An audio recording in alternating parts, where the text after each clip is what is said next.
Here we go. Thoughts on the presence. And an eternal question of what this now thing is all about anyway. Sometimes it's good to be gently reminded. The now is actually more interesting than anything else the distraction could offer. All you have to let go of the addictions, the distractions, and all the modern world buzz has become so ever present and omnipresent and all over the place. I'm not talking about the now as some exotic thing that you only get to feel on Zen retreats or some special spiritual workshops. So those are cute and fun and have their place, and they do help if you don't make it into a thing. It's the now that comes naturally, often after a storm that's come and has taken away that which no longer serves you. Or simply when it's time. It cannot be forced, it cannot be meditated upon, really. In the Christian tradition, it is called grace. In Access, they call it allowance. The Crimson One spoke of allowing. It does not matter what label you put on it, nor can you fake it, really.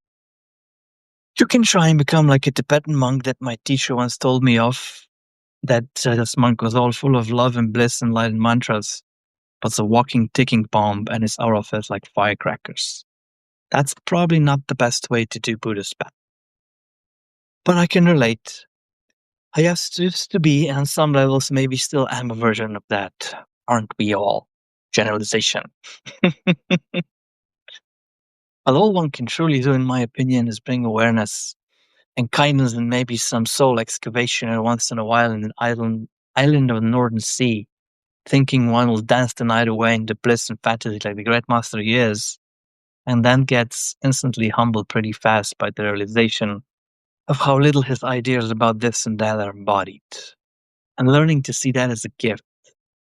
So when he comes back, he walks the next round around the Zen temple with bodhisattvas and makes sure the elders are taken care of. He pays his bills and dues and gives respects daily.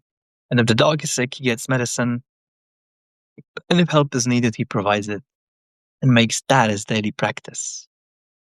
Being a simple, mature, quite boring traditional man. Unless he's a funky unicorn, and he can be both at the same time.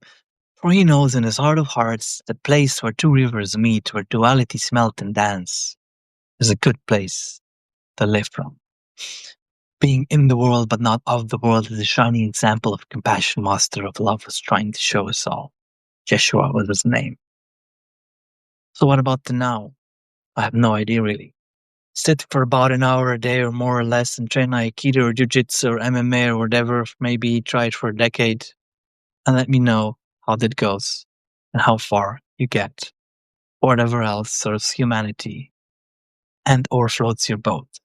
But the flood is not coming. It is already here. Thanks for listening, and let me know what you think about the now, how you do the whole present things. And thanks for listening to this stuff. Love you all. Bye-bye.